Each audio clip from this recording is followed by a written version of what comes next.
Good evening, folks. Welcome all returning viewers and some of you who may be new. Welcome to a new episode of Common Sense Live. Thank you for joining us here.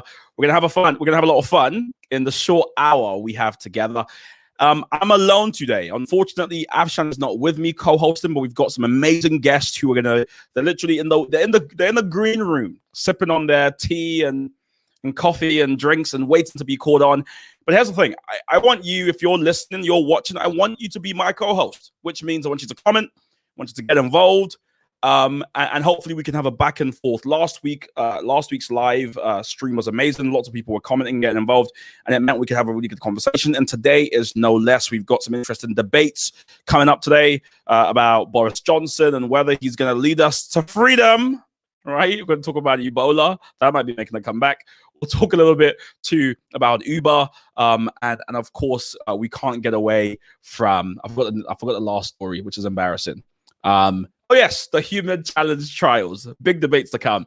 But for folks who are wondering what's going on here, my name is Mike Omni, and the editor-in-chief of the Common Sense Network, and we run the show every week, midweek, to give you a sense of what's happening around the world, but also to give you multiple perspectives, because at the Common Sense Network, that is what we are dedicated to, is giving you multiple perspectives on issues. So get involved. The hashtag is Common Sense Live, and if you do that, I can read your tweets if you don't want to comment. But right now is the time where you share the stream with someone who you like, someone who you love, someone who you want to maybe debate with. And that way we can have more people watching the show. So I'm going to give you a few seconds to do that. But if you're interested in joining us, you can do that at join.tcsnetwork.co.uk, and that is free. You can become a member of this wonderful family. Let's get straight. In fact, before we do that, where are people watching from? I would love to know. If you're watching, just drop a little message. Where are you watching from? London, North Korea.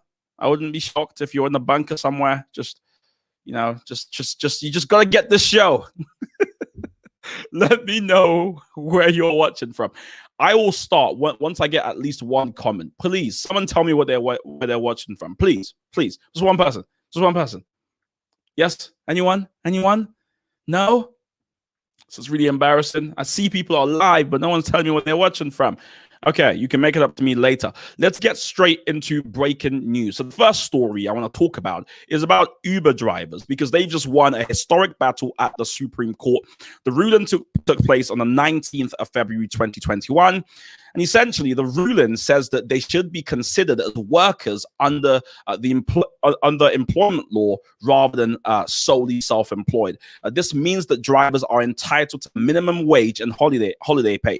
This is pretty big, right? Because it's never happened before like this. But also, it's going to have some implications, obviously, when you think about the gig economy, right? You think about private hire drivers, couriers, delivery drivers.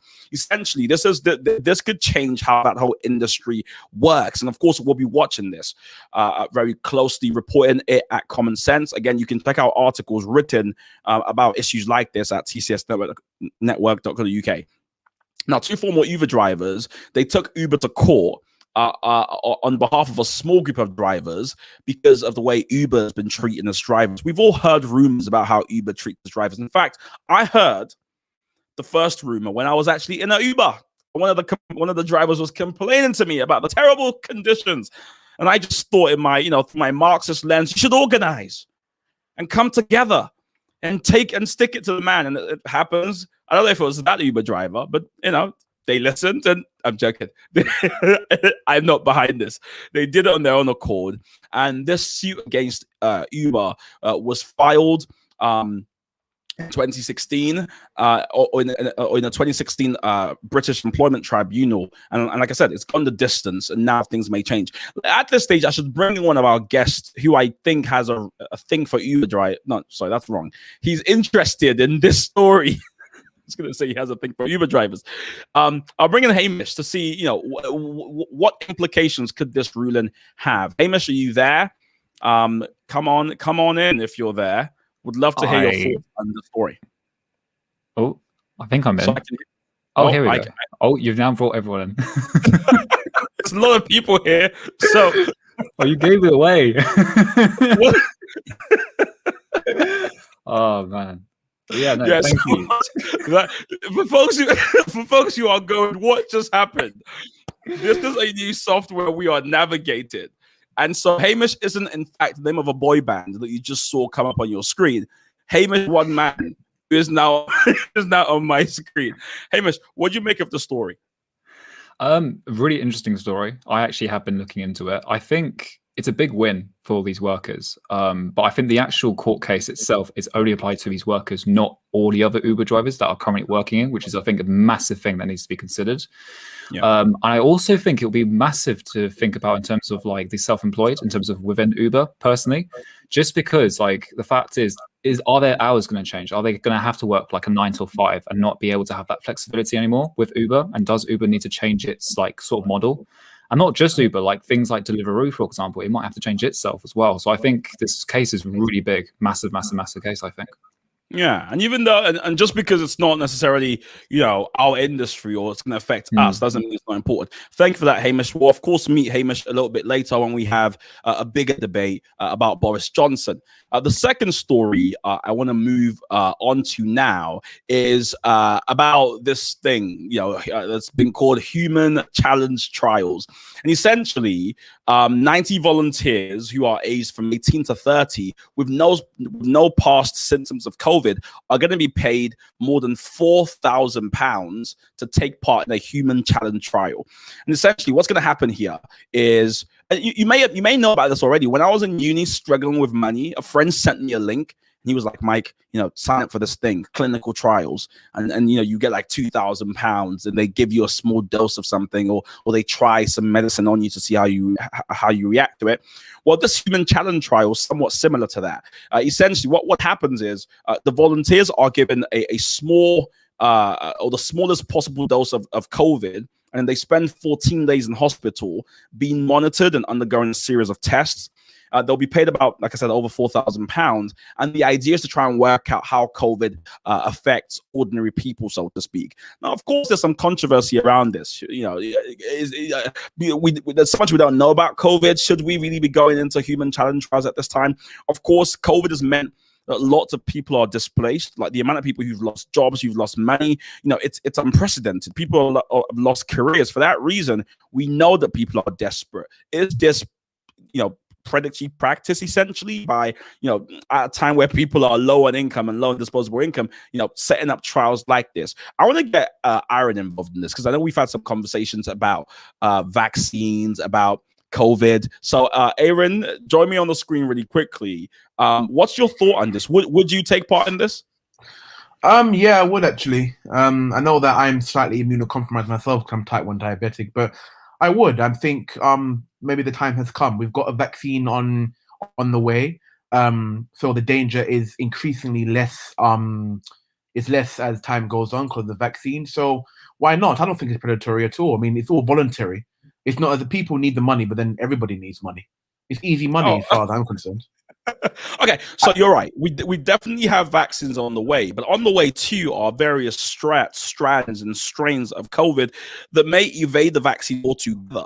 I mean, would you still do it knowing that, we've got all these? I mean, I saw a meme online that spoke about how on the 19th of June, everyone's going to be very angry when the new, a new strain from I don't know, Mozambique or from just Madagascar just comes and we're like, what? So would you still do it knowing that? Yeah, I'll still do it. I mean, we all complain when we test these things on animals, and animal rights activists jump up and down like headless chicken. But then when it comes to human beings, I mean, we have to test it on somebody. At least we're getting paid for it. I don't think it's predatory at all. It's practically I must say, money. A headless chicken would offend an animal rights campaigner. Oh, please, I eat chicken. Look, look, it's like this, yeah. The COVID vaccine has a 99% survival rate for healthy people, meaning that you have a 99% chance of surviving if you take this vaccine, which means in most cases, in 99% of cases, you are being paid $4,500 for a small injection and to stay in hospital for 2 weeks with Wi-Fi. It's free money. It's free money. Just call it what it is. It's free money. I would take it. We should obviously say it depends on the speed of that Wi-Fi. I mean, not all Wi-Fis are equal. So, Hashtag not all Wi-Fi. If it's 5G that some people say causes COVID, then we've got an almighty mess up there, haven't we? But thanks, Aaron. We're gonna obviously speak very soon too at the debate a bit later. The third story, and it may have sounded like I was scaremongering, folks, but I wasn't actually scaremongering, because the next story is that Ebola might be coming back. 11,000 doses of the Ebola vaccine arrived in Guinea in response to an outbreak that was declared on the 14th of February. If I'm correct, that is Valentine's Day. Torin, is that Valentine's Day? I'm single, so I don't know, and I don't believe in it. I think it's a capitalist ploy to get us all to lose up. I'm joking. I need to obviously, get into some sort of right. Anyway, so let's move straight on. There's been 8 recognized cases, 5 deaths, and 380 contacts, of which 98% are being monitored. So we don't quite know if this is something to be really, really scared about, but we know that in Guinea, particularly, the outbreak is concerning, and health officials are watching it very closely. I hate it, but it seems like the narrative is true. We really thought we were getting away, that 2021 would be the departure from all these terrible things in 2020, but I don't know what 2021 has for us. It's one of the reasons why, when we saw Boris Johnson kind of almost announce triumphantly, we've got a date, that we've got an irreversible plan out of this lockdown, in the way Boris Johnson does, a part of me thought, yes, now you're talking, Boris. But at the same time, I just thought, well, who knows what's going to happen? I mean, the period between now and the 21st of January, the 21st of June, based on how things have been going so far, is an eternity, right? Anything could happen. So who knows what could happen? So let's go straight to that story and let's enter the debate for today. And this is where, if you're listening to me, please get your fingers out, because I want you to get involved. I want you to type your thoughts. I want to consider what you think, especially as I bring on an amazing panel. But what we want to talk about today is Boris Johnson. Now, I know, polemic, divisive. I say his name, and we get 2 different camps. Some who think he is this champion of the British values. He believes in Britain. He's working hard. Cut him some slack. I was on a Clubhouse chat the other day, and a woman on the panel or the stage, whatever you call it, kept on saying he's trying his best. He's trying his best. He's trying his best. So maybe you're from that camp, and of course we have people who think, he's demonstrated that he's incompetent throughout his career. Also, since his premiership, it's been one bad decision after the other. He's either dithering and taking too long, or when he does act, he does the wrong thing. So let's put that aside for a minute and just say, what do we think about the speech he gave in the Commons just this week? Earlier this week. Most people are saying this represented a sensible, a pathway out of lockdown. And so I want us to take a look at that speech in a bit more detail and talk about it. Has he done well, right? Do we believe in this plan? Are we moving too quickly? Some still think we shouldn't be moving as quickly as we do. So let's get straight into that now. I want to bring on first Hamish, who you saw earlier. Hamish, quickly, thoughts on this? Boris Johnson, his speech. What did you think watching it? I was happy that I'm very optimistic that we now have a road ahead to go towards. I'm happy. I'm really, really happy about that. However, I'm still pessimistic at the same time, because I know Boris Johnson has said so many things, and his signature move now is the U-turn. I think, if he's a WWE wrestler, his signature move is the U-turn. If I'm being honest with you, I mean, I'm sorry, but he said, Christmas won't be cancelled, and guess what? Christmas was cancelled. He said we're going to go back to normal at a certain date, and we're not back to normal. It's I think that's my only concern. It's I'm optimistic. I want to believe in him, but looking at his track record, we've reversed back the decision a lot. So I'm just hoping, I'm really, really hoping that we will actually go out of lockdown. We'll actually go to some form of normality, I hope. But I don't know. I'm optimistic, but I'm a bit pessimistic as well. That's how I feel about it. Yeah. Well, I want to bring on now, Jack Street, who is the founder of Demographica, which is an independent news outlet, an alternative news outlet, to see if he has an alternative perspective to you. Hamish. So, Jack, if you're on there, what do you think about this? When you watched the speech, what were your thoughts? I sort of, in some ways, I'd agree with Hamish. I think for the position that we're in now, this is a fairly sensible plan to get us out of the lockdown that we're in. I think that it seems reasonable in terms of a time frame. I would question the opening up of certain areas.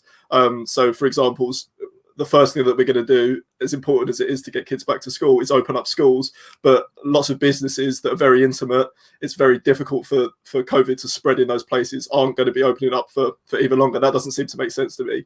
However, I'd be far less forgiving. And I would want to point out, I know, Mike, you said we've got to put the politics to the side, but this is a problem that Boris Johnson created himself through, like you said, the poor decision-making early on in the pandemic. We wouldn't be in this position where we would be in lockdown for over a year if proper decisions were made at the start. So whilst it seems to be a sensible way out, many more people are going to suffer both economically and from the virus because this wasn't tackled sooner. So, I mean, that would be the position that I take. Yeah. Well, one of the things that I keep hearing is people saying, I don't mind staying in lockdown longer if it means this is the last lockdown. People saying, I don't mind not coming out the 21st of June. I don't mind that if it means we don't have to go back in again. We've just saw the Leeds Festival tweeting, can't wait to see you guys in Leeds. But we're going to be back out. And literally, my heart skipped a bit. I went, because the fear is, are we going to go back into lockdown? So, Aaron, let's bring Aaron on, who we met earlier. What are your thoughts on this? Are you of that same opinion that, listen, I just don't want to have to go back? Do you suspect that we may go back, and are we coming out too early in your perspective? I think that I'm hopeful for the future, but there's a slightly pessimistic side of me as well, because we say we want to do all these great things. We tend to get ahead of ourselves. And then when disaster happens, we tend to blame Boris. Boris was the one that said, for example, like Hamish said, how Christmas was going to be was back on, then it was cancelled, etc., etc. So I know that this time he said the lockdown measures will be irreversible. So once we go back into a certain tier, that's it. We won't regress any further than that. And to be honest with you, I don't think we can afford to. I predict actual civil war if this continues. This can't continue forever. Whoa. Hold on. We are only 18 minutes into the show. That's a lot. That's a big statement. Someone serious. It can't continue. I was waiting to the halfway point at least. I mean, civil war, Aaron. What would that? How would that happen? No, okay. Civil war. I mean, civil we unrest. Have no firearms. People, enough is enough. I know what I'm saying is there'll be lots of civil unrest.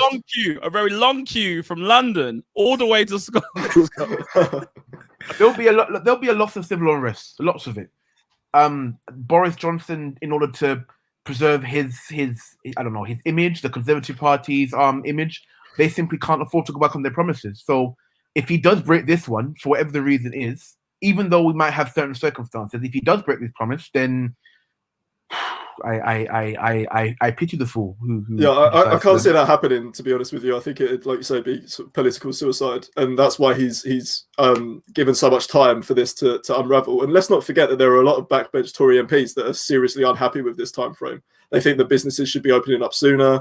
They think people should be able to get back to their lives sooner. So Boris Johnson, I would maybe take you up on your point where you said that everyone blames him. He is the prime minister, he's the leader of the country. He is the one who should take the responsibility for the decisions. But he's in a really sticky predicament because of the pressure from backbench MPs, but also having to listen to the science. And he's been pretty robust in saying that he's not going to bend this. We're going to stick to this time frame, if not move it back later, which I think is the right decision. Hold on a minute. Just I'm going to bring in someone else. I'm going to bring in Michael, who is our political editor to this conversation. And Michael, I think your perspective, just before we go back to Aaron, it will be interesting because before joining us, you spent your time in South Africa. You worked in comms for the official opposition, and so I know you take a close interest in the comms of a thing. So from a comms perspective, when you watch that speech, when you watch Boris Johnson with with hair that I'm pretty sure he must have messed up some more just before He the needs a speech. barber. He needs a barber. Boris, I'll put you on to my guy. My guy's name is Newton. He's a great barber on Alfreton Road here. Anyway, sorry, MC, proceed. What do you make of his statement from a comms perspective? Yeah, look, thanks for having me, guys. I know I'm gate crashing. Forgive me. I just felt very strongly about the topic. That's why the lighting is a bit poor. I'll look to sort that out. I think first and foremost, Boris did, and I think it was Jack. I'll just kind of latch on to what Jack was saying. Boris has to contend with a few realities. The first reality is that he's the leader of the Conservative Party before he's the Prime Minister. The only reason why he's the Prime Minister is because he is a member of the Tories. And I think the thing that's really gotten him into that particular space is the approach or the leeway or the rope, rather, that the Tories have given him, which is to say, fine, we'll go and succumb to lockdown 3, but lockdown 4 is something that's going to be difficult to convince the backbench. So in as far as the speech is concerned, MT, measured, it was what was required. It was something I would argue was a lot more considered and a little less boisterous than we would normally see Boris Johnson. However, I do want to say this, and this is my issue with the debate that we're currently having to all four of you gentlemen. And I'm going to read something that I read on Twitter, which I shared. Please go look at it, which I think is apt for this debate in general across the country. This is a friend of mine who says this: I miss nuanced opinions. Every government is completely evil or utterly brilliant. Lockdown should be full and forever or not at all. Football teams should be winning every match or the manager should be sacked. Of course, to borrow an analogy that many of us will be familiar with. The problem with our current political discourse, again, at the risk of sounding like an old man pining for the good old days. Back in the days, yes, when we were. Yes. But the reality is there needs to be room for nuanced positions. Boris can't be completely rubbish and he can't be completely brilliant. We need to contend with the reality, and you and I have had this conversation on our show, Moving Part, that it is quite literally an evolving scenario. Now, what do you do when you're in wartime? Michael, what do you make? Because I hear what you're saying. Now, yes. I recently was watching The Thick of It. I don't know why. I think I watch it again every 2 years. I just kind of go, oh, I need some Malcolm Tucker in my life, right? But are you really saying you want to go back to those days of spin and opaque rooms where men typically came together to agree on what was happening, and then the prime minister would go out? And I mean, in a way, hasn't what's happened with the like Donald Trump and like of Boris Johnson is they're making no attempt to even for spin whatsoever. They're just showing you what's really happening. They're inviting, if you like, the public into all the mess that's happening. Are you really saying that's the time you want to go back to? No, that's definitely not the time I want to go back to. However, I do think the what I'm really alluding to is the fact that we need to stop engaging a little bit too lazily, I feel, on issues that are quite obvious, on issues that are perhaps a lot more complex than we would like to admit, right? I've been very, very open about some of the incredible failures of the government. For example, I keep harking back to this. Free school meals, just print more vouchers. That they needed a printer. The government needed a printer to solve that issue. Print more vouchers and send them to people's homes. It's simple. So you can't forgive that. However, let's not take away from the fact that it is a pandemic that, quite frankly, no government was as prepared as they should have been. And listen, I'm not giving him a free way out, but I'm also just saying we need a level head to analyze this. And I love the way you framed the debate, MT, because when you're looking at it from Boris's speech, that perspective, I saw a grown man at the helm, personally. Yeah, Aaron. Also, no, go on, Jack, please. No, I just wanted. I had a couple of thoughts on that, and I don't know, Mike, maybe whether I misunderstood your point, but were you suggesting that this government aren't trying to spin stuff, or were you suggesting that this government is full of spin? Oh no, listen, there's no doubt. we've got a pre and post Cummins com strategy at play, don't we? That's the reality. I would suggest that this government is the epitome of that era of spin. I don't think they ever tell the truth. I think that they, very rarely tell the truth. I think that they often wait on and delay decisions until they're binary, and then it's much easier. But I also wanted to come back to your point about nuanced debate, because I think it's a really important one. I think if you step outside of social media, you step outside of Twitter, you step outside of Westminster, you will find that people have nuanced opinions on this stuff. And that's why I think it's really important to frame any conversation that we have from perspectives outside of the Westminster bubble. When you speak to business owners up north, when you speak to people in families in Scotland or in Wales or in rural communities, they have a nuanced understanding of these debates. It isn't black and white. They're not picking sides. People understand that this is incredibly complex, but the role of the Prime Minister is to make difficult decisions, and oftentimes that hasn't happened. And making that critique doesn't mean that you can't understand that our vaccine rollout has been arguably by far the best in the world. It means that you're looking at cases on an individual basis and then making assumptions from there. And I don't think that really outside of Westminster, people are having discussions in that really binary way. I think that is something that is focused, and I think that's an important point. Yeah. Sorry, Aaron, I know you were going to say something before. Is it still relevant, or would you like to move on? It's still relevant. I just lost my train of thought in it. So come back. Come back. I mean, yeah.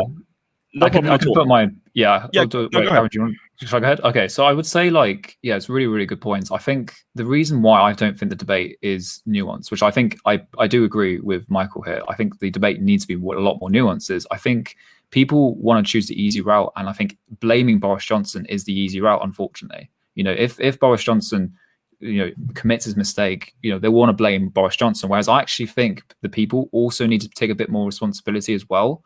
Because I've just looked, once, Boris Johnson, released his announcement, the amount of memes come out of it, saying oh, look, in June 2021, the first time I come out onto a club, oh, I can't interact with people anymore. And the mass bookings of holidays, I think we also need to calm down a bit, because I think we also play a bit of a part in this pandemic as well. So I think it's very, very easy to blame Boris Johnson. I think we as the people need to take a bit more responsibility. It's look at during the summer when everyone went to 100%. When everyone went to the seaside, for example, are we blaming Boris Johnson there? No, that's people being stupid. Don't get me wrong. Okay, I don't want to say people being stupid, because I understand why people went to the beach, because you're stuck in the house all day, every single day. You want to go out of it. Fair enough, but at the same time, I think the people themselves do need to take a bit more responsibility. I think. Hamish, what rules? Sorry, no. What rules were people breaking when they went to the beach? Well, the fact, why would you trek all the way from? But no. It's an important distinction. A lot of people weren't being sensible. They weren't keeping social distancing. But what rules were they actually breaking? Well, Jack, let me just interject here. I'm older than everyone, so let me just throw my weight around here. You see, that sentiment is the very problem, Jack. Because Mike, come on, don't laugh at me. But what you're saying, right, chaps, that's the very big problem with current society. Hamish is right. I have to not be obsessive about following the rules to the letter. I have to be sensible about following the spirit of the law. The rules exist as a guideline in order for me to make some reasonable decisions. Of course, if the park at the house is going to have 500 people of my neighbors at the same time, logic would dictate, well, Mike, you just need to avoid that and come back at a time when there are less people. I might not be breaking a rule, but I'm certainly not acting within the spirit of the law. And Hamish is right. The government doesn't exist to police your every move. That's not how it's supposed to work. Well, this is not a nanny state. It shouldn't be. My point is that I agree that there needs to be some common sense, but you can't legislate for common sense. We're not talking about, something that's minute. We're talking about a deadly pandemic in which people's lives are at stake. The government's role is to ensure that people stay safe, and by opening up the country and allowing for people to gather, you are saying we are going to allow people to interpret the law in their own manner. And in my opinion, that is poor leadership. That is lazy leadership. And the responsibility. No, please, no, go ahead. The responsibility lies, with me. I didn't go to Brighton. I didn't go mingling on the beach. I went to Wetherspoons when it opened and had some drinks with my friends when there was the rule of 6. But I did it safely. I feel like I did it in a responsible way. I haven't had COVID.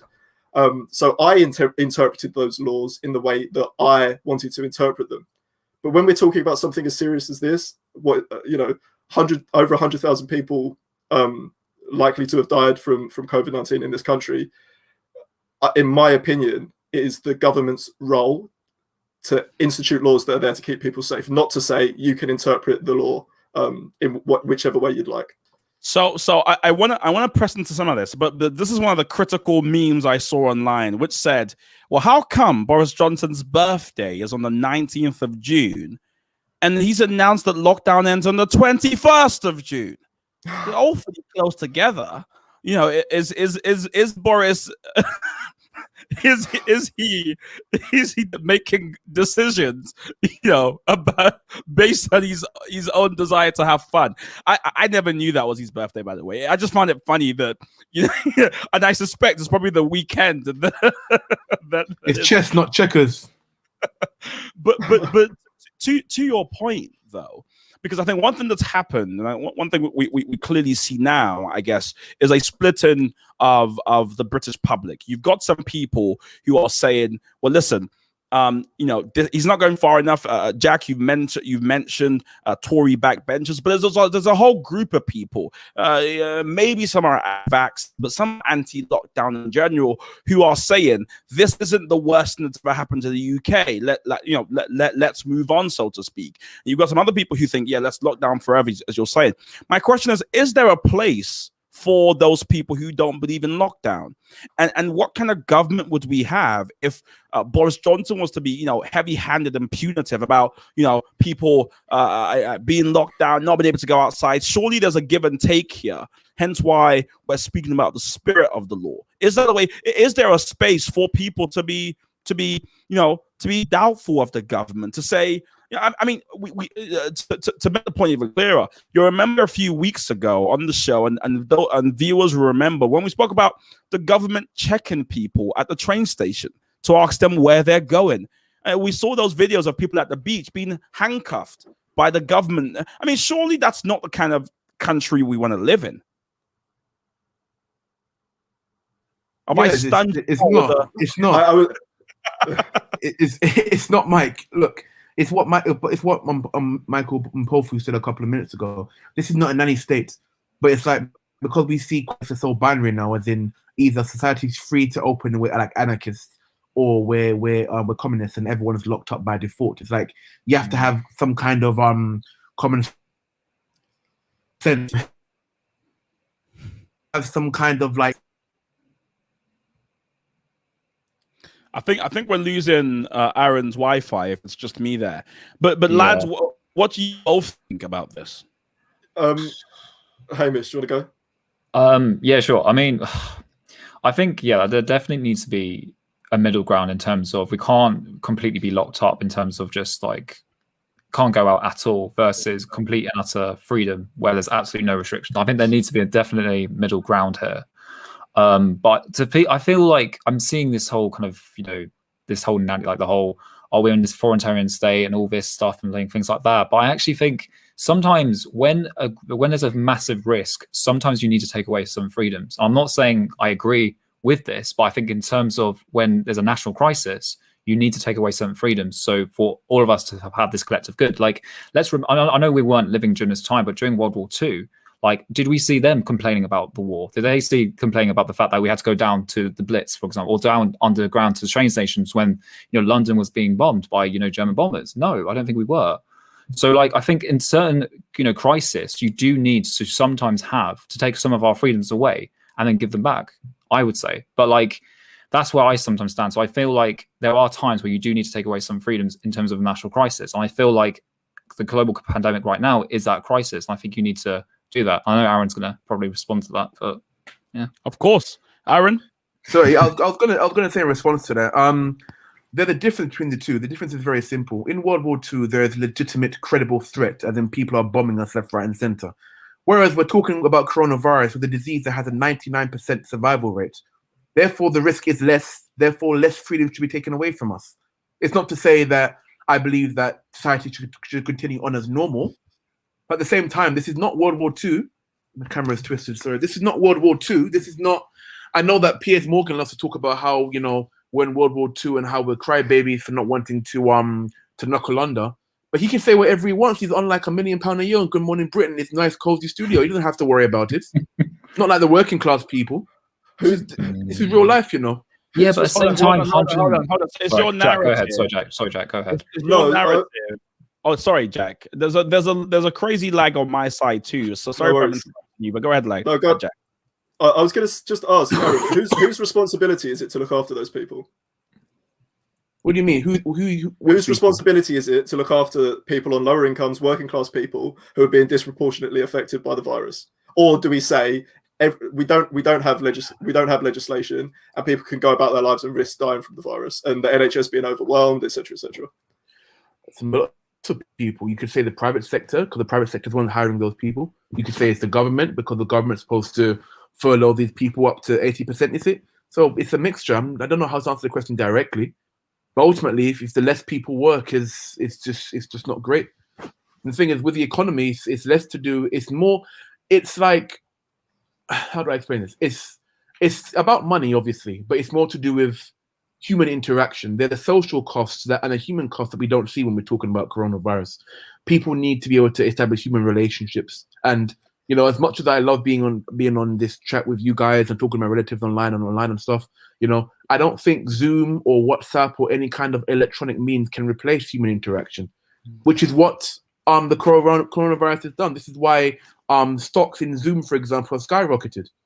Because so Aaron, you know, if it so happens and it transpires that actually, you know, there's a new strain of the virus that somehow dodges the vaccine we currently have, and you know, lockdown has to be postponed for a bit longer. Let's say we're told maybe it's November or it's December that we're going to have lockdown.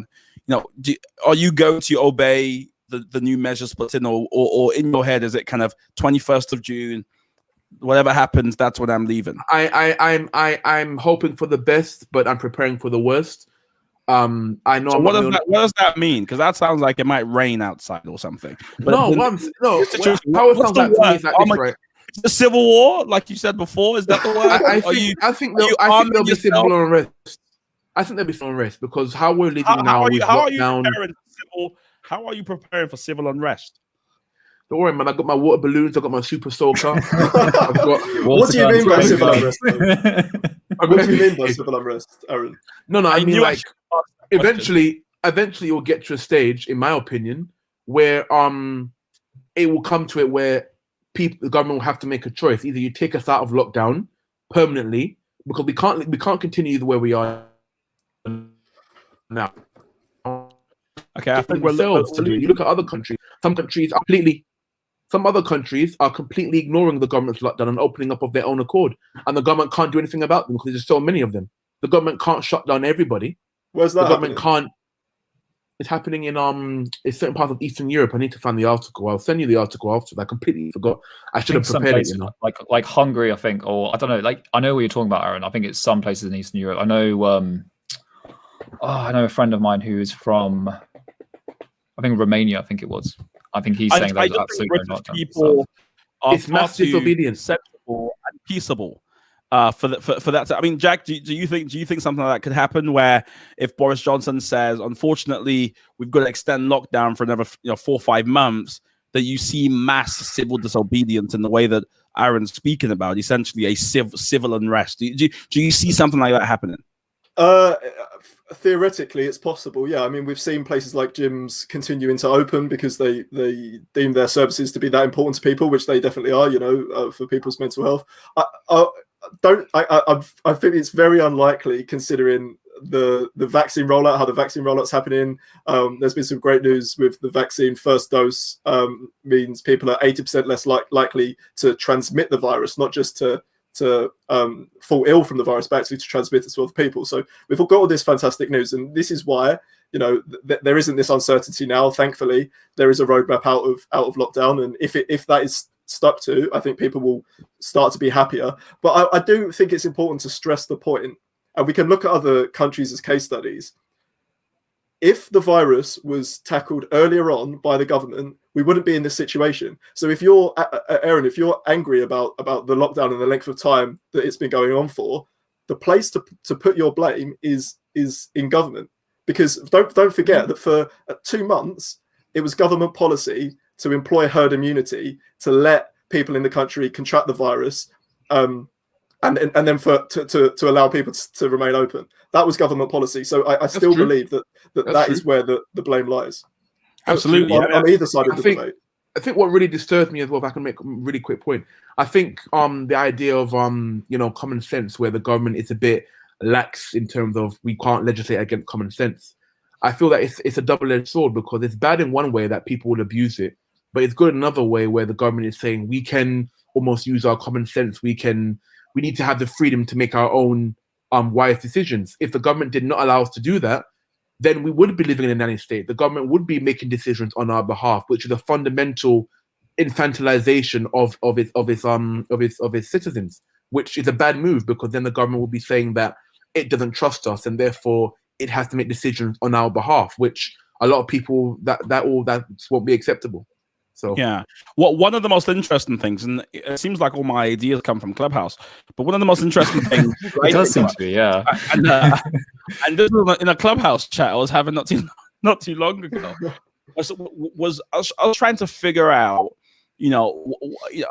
what kind of happened with the public mood, because you remember the first 3 months of lockdown, right? So we're talking March, April, May. At least in my kind of social bubble, so to speak, we took the lockdown very seriously. There was a sense of seriousness and a sense of the unknown, and the government seemed terrified, and so we were terrified. And I stayed at home. I remember, I jogged in the morning, and because we only had one workout pass, I actually didn't jog in the evening because I thought, I've only got one. It's my civic duty to do one. What we've seen happen from that time where, admittedly, I was gripped by fear when I thought about lockdown, is to now where I do think you are seeing 2 different classes emerge. Folks who are still observing, wait until the 21st of June. You got friends who maybe they'll get a text from another friend saying, I'm coming over. And they'll go, no, 21st of June. I'll see you on the 21st of June.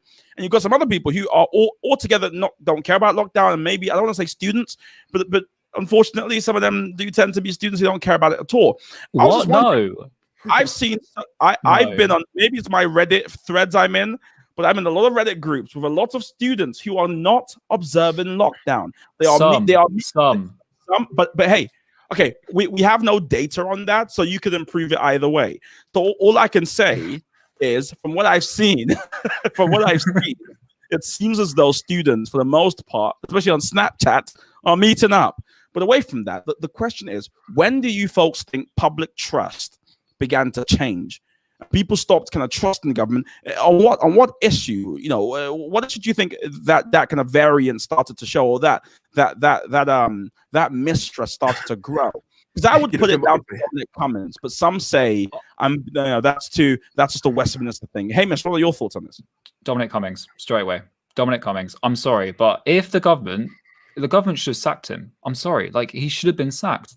As soon as he did that, and as soon as he's tried to, justify it, that's when I was like, okay, well, clearly I might as well break the rules. If he's able to get away with it, then I might as well do it myself. And like, the thing is, Labour MPs, when they did it, when they started breaking the rules, they got straight away sacked, straight away.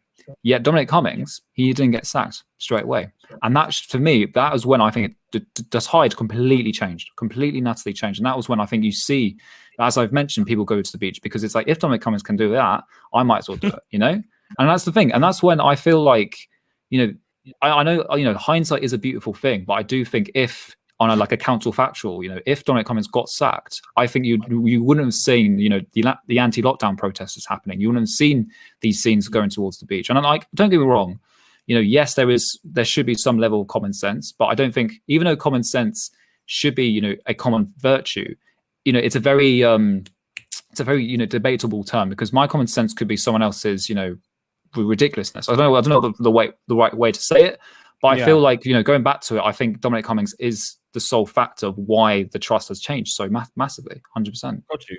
Aaron, I know you're going to jump in. What are your thoughts? When do you think the moment was? I was going to say the government's eat out to help out scheme.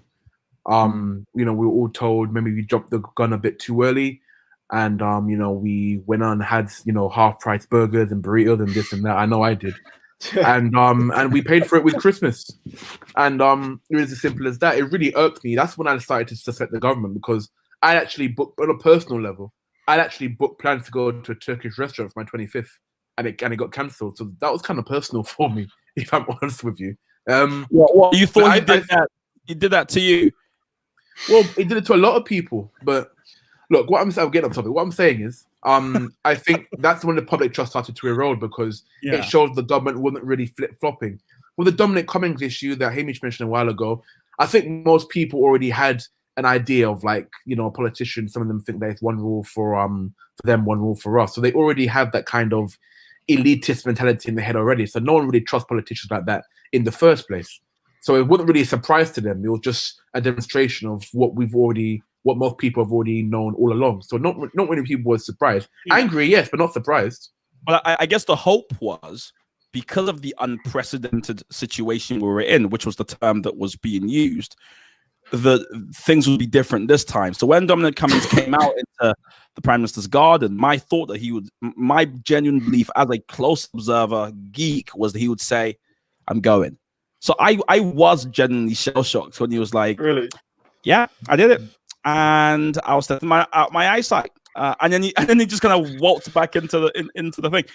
Jack, you disagree? What are your thoughts on this? No. I the only part that I disagree with is that you were surprised that he didn't walk away. I think that the establishment, as it were, particularly the Dominic Cummings type establishment, have a genuine contempt for the majority of people in this country. I think if he didn't, and if the Conservative Party, if the upper echelons of the Conservative Party didn't, he would have been pushed out the door then, if not sooner.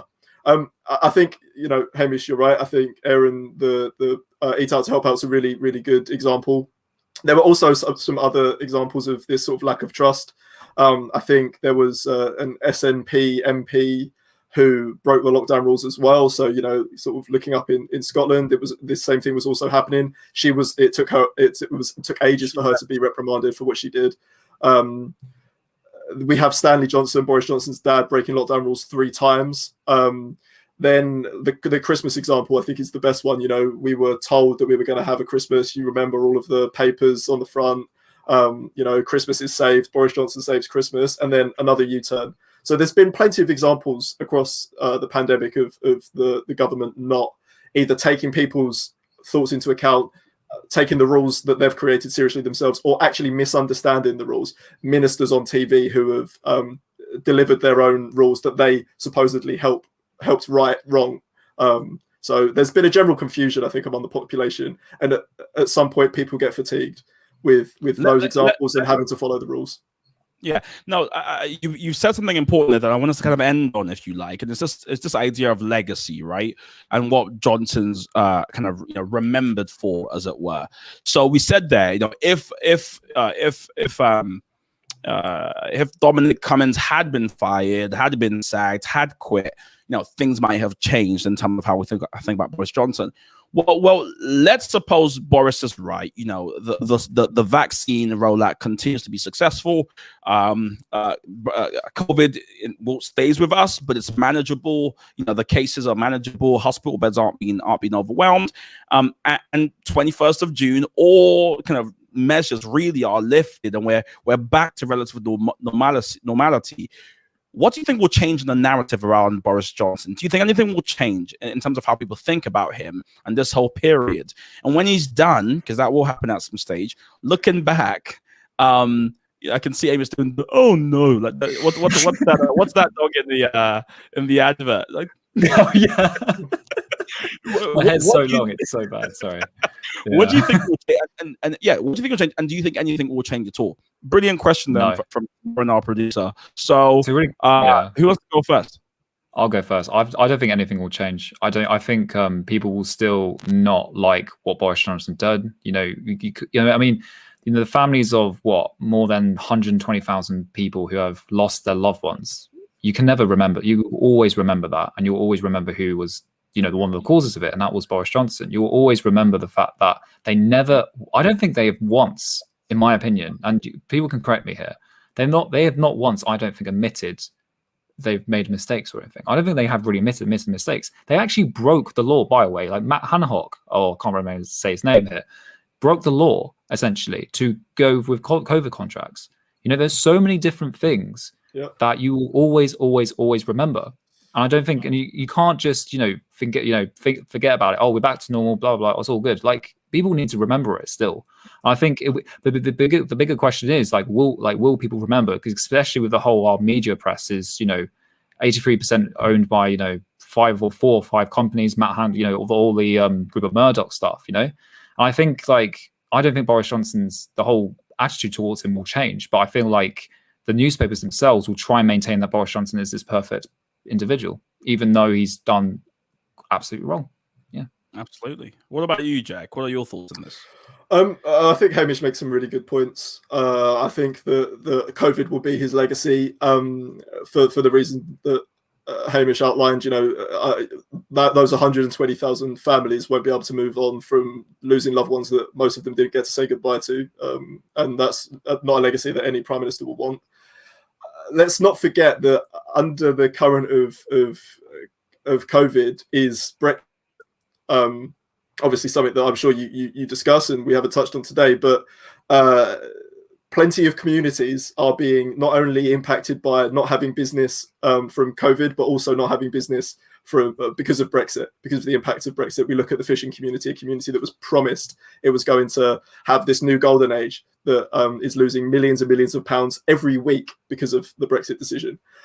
So there are a few things that could be impacting him. The PPE procurement scandal that has been in the news often. The Byline Times have done fantastic reporting on this. You know, I think that his legacy will be that he was a prime minister that governed for himself and his friends, and not in the interests of the people who voted for him in the general election. At the time, it mattered the most. To add to that. Sorry, just I feel like an editor just adding another line, right? You are absolutely right, I think. But Aaron, what are your thoughts on how Boris Johnson will be remembered? There'll be good and bad thoughts. The bad bits, obviously, with COVID and how lots of people up and down the country have lost their loved ones. You know, we've seen the government act in certain ways that scared quite a lot of people, especially human rights groups, to do with like surveillance. Like, for example, early last year, when it was all fresh on the scene, there were in coastal areas in Derbyshire, the police were found to be using drones to track people in coastal areas, which a lot of people found to be quite totalitarian. But there's also lots of good things as well. There's the fact that we have probably one of the best vaccine rollouts in the whole world.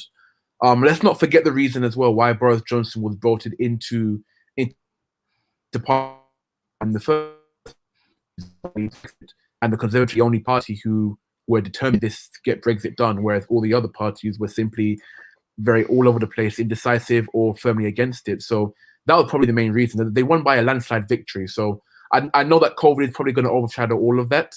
But the original reason why Boris Johnson was voted in is because of Brexit, and he's done that now. So COVID might ruin his legacy, in my opinion. He's done good things, he's done bad things. So it depends how you're affected personally, because that's what it comes down to, really. It's all subjective at the end of the day. Yeah. Torrin Andrews here says, I think over time, people will realize that he did his best and respect his effort. Maybe a different country, Torrin. Not the UK, because unfortunately, I think one thing the UK is uniquely is we don't forgive politicians. whether you take a look at Tony Blair, hold on 1 minute, Jack.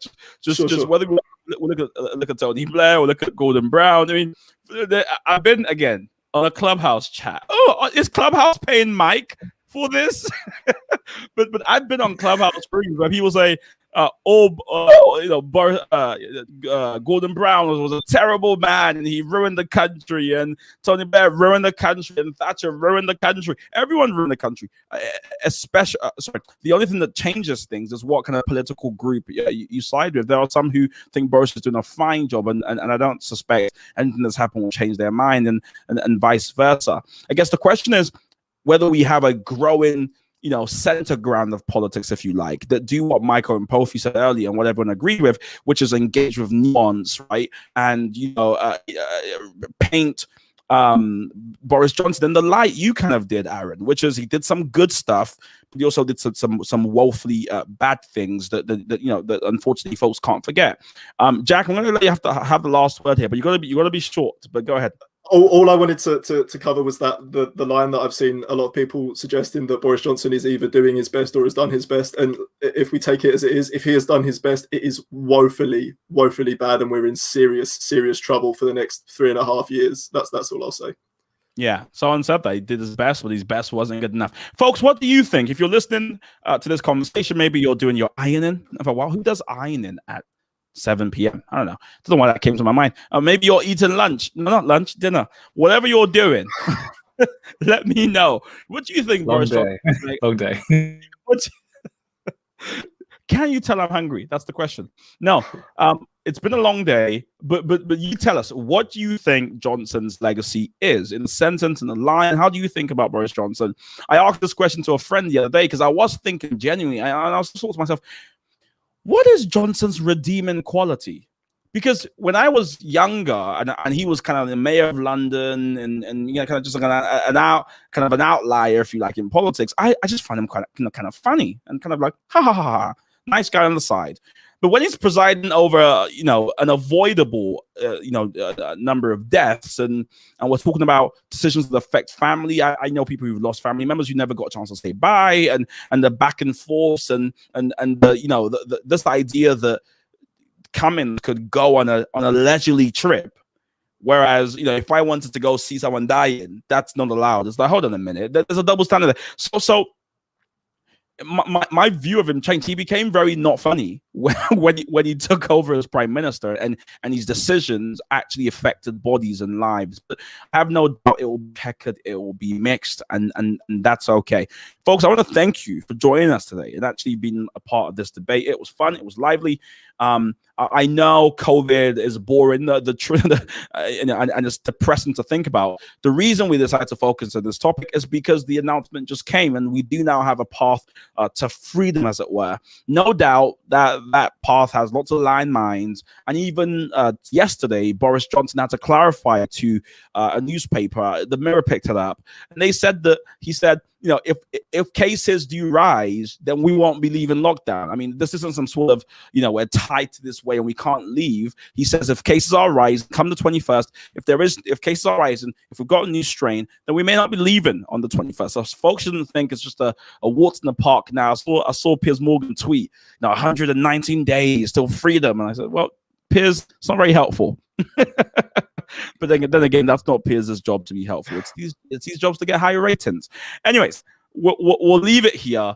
Let us know how you found this. Subscribe if you haven't done so. Turn your notification bells too, because we've got more streams coming. We've got more shows, more episodes, all sorts of different wonderful things happening here at Common Sense. And remember, if you want to be a part of the growing family, then do go to join.tcsnetwork.co.uk. It takes 30 seconds to join and become a part of our family, and we'll send you updates, we'll send you emails, we'll give you a sense of what's happening, events, or great things like that. That's it from me. Thank you to these wonderful guests who have been a part of this show.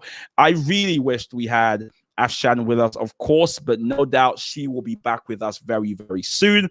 But until then, thank you all for coming, and I'll see you in the next one.